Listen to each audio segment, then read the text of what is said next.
Let's start with the official agenda. Kazakhstan may gain a new market for its uranium. Finland, one of the leading countries in the field of peaceful nuclear energy. This was one of the key topics of high-level talks between our countries, which became a central focus of the political week in Astana.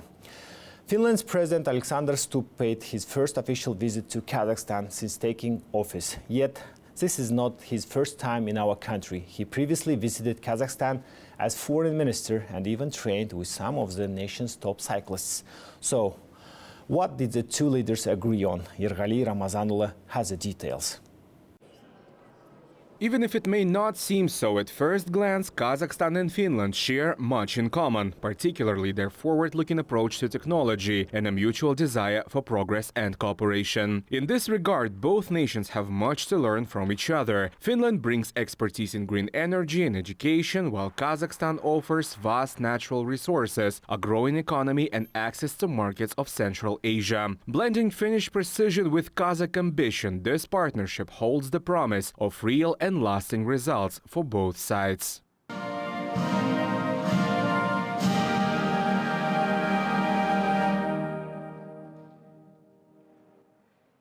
From ceremony to substance, the presidents quickly moved to talks held in both narrow and expanded formats. Alexander Stubb brought a rather large delegation along with him. We could see a couple dozens of businessmen who were all interested in Kazakhstan's market. It is worth recalling that just over a month ago, President Kassym-Jomart Tokayev met with Alexander Stubb on the sidelines of the UN General Assembly in New York. At that time, the Kazakh leader expressed confidence that the Finnish president's upcoming visit would further unlock the potential for trade, investment and humanitarian cooperation between the two nations. We have excellent traditions of mutual friendship and cooperation. We have no problems with that, but anyway, there are many untapped opportunities in our investments, cooperation, in trade. In general, Finland is a very popular country in Kazakhstan, and my people loves Finland, your people, your traditions. There are so many tourists who go to Finland. So I think that your visit is very much timely, and I believe that I have no doubts that it's going to be very much successful. We'll probably focus on two things. One is our bilateral relations and our business relations. I have a big business delegation with me from Finland, over 20 major companies, and it was interesting to see down the roads when I came here some Finnish brands on the buildings of Astana, like Isku or Honkarakenne, which was really nice to see. And then, of course, secondly, we will be speaking about foreign policy and security matters, because I think we have lots of mutual interests and we're trying to find solutions to complicated situations. The talks in Astana concluded with the signing of 15 documents. Despite the geographical distance between our countries, there proved to be many points of convergence, from nuclear energy and water resources to digitalization and tourism. Samruk Kazina group of companies will sign two documents. It will be our 100% subsidiary Samruk Kazna Undio. They will sign a document, cooperation agreement with EPSO and with Verstalia Oy. EPSO is a Finnish company who is engaged in water treatment solutions, and therefore we will consider using Finnish technology to treat our wastewaters. And Verstalia Oy is a company which is engaged in producing gas generators, and we potentially considering an opportunity to work with them in terms of increasing of our gas power plant in Atrau region. Last year, Finland's direct investment in Kazakhstan rose by more than 80%, reaching nearly $500 million.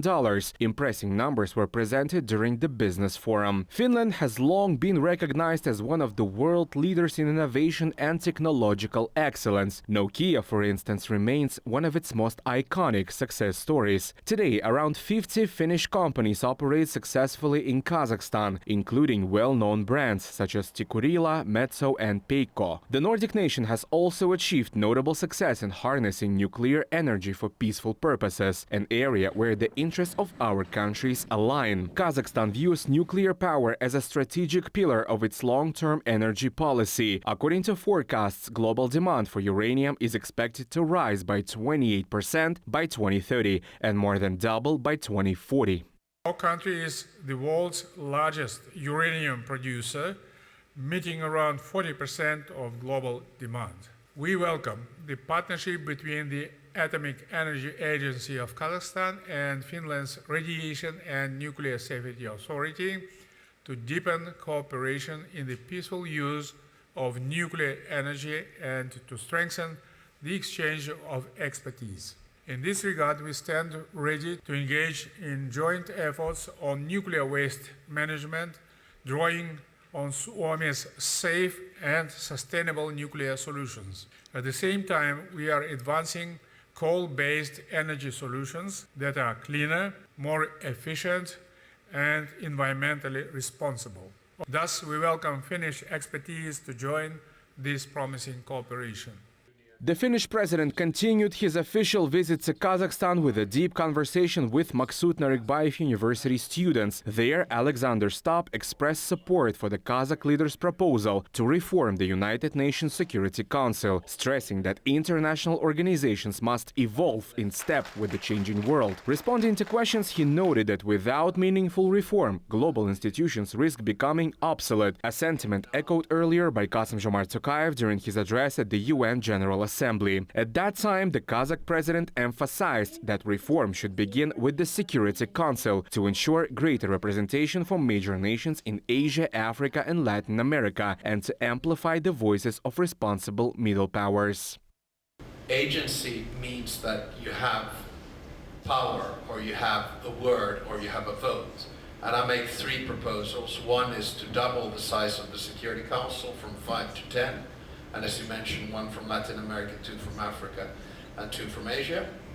My second proposal is to remove veto power of the permanent members of the UN Security Council, because that, in my mind, has incapacitated the work of the Security Council. And my third proposal is to withdraw the voting right of a country in the Security Council or elsewhere who is violating the UN Charter. So that would then create a new balance in the system. To conclude the visit, Presidents Kassym-Jomart Tokayev and Alexander Stubb toured the National Museum of Kazakhstan. The leaders were presented with a rich collection of historical and cultural artifacts spanning from prehistoric times to the present day. They explored galleries dedicated to the ancient Turkic civilization, the art of technology of Great Steppe, and the traditional culture of Kazakh people, a fitting reminder of the deep heritage and enduring spirit that continue to shape modern Kazakhstan. This visit, rich in symbolism and substance, marked another step forward in strengthening the partnership between Kazakhstan and Finland, a relationship built on shared values, mutual respect, and a common vision for sustainable and innovative growth. Yergali Ramazanule, New Time.